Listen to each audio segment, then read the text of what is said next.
সালামু আলাইকুম সম্মানিত ভিউয়ার্স। আশা করি আল্লাহর রহমতে আপনারা সবাই ভালো আছেন। আমিও আল্লাহর রহমতে ভালো আছি। তো একটা বিষয়ে কথা বলার জন্য এই ভিডিওটি করা। তো বিষয়টা হচ্ছে আমরা তো পেজ যে খুলেছি, তো সেই পেজটা কনটেন্ট তৈরি করার জন্য। এই দোকানের মাল যে বিক্রি করব সেই কারণে না। তো অনেকে দেখা যায় মেসেজ করে, তারপরে ভয়েস দেয়। তো আমরা তো সারাক্ষণ ব্যস্ত থাকি, দোকানদারি করি, তারপরে বাসায় আসি। ভিডিও এডিট করি। তারপরে বিভিন্ন অন্যের কনটেন্ট দেখতে হয়, কমেন্ট করতে হয়। তা আমরা তেমন একটা সময় পাই না। তো এর ভিতরে অনেকে মেসেজ-টেসেজ করে। তো আমরা অনেকের উত্তর দিতে পারি না। আবার অনেকের উত্তর হয়তো দেই। তো এই কারণে হয়তো অনেকের মন খারাপ থাকতে পারে।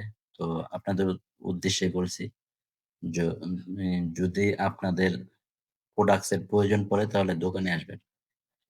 আমরা এই পেজের মাধ্যমে মাল বিক্রি করি না। তো এই কারণে আরকি ভিডিওটা করা। তো আল্লাহ আমাদের সবাইকে সুস্থ রাখুক, ভালো রাখুক এই দোয়া করি। আসসালামু আলাইকুম।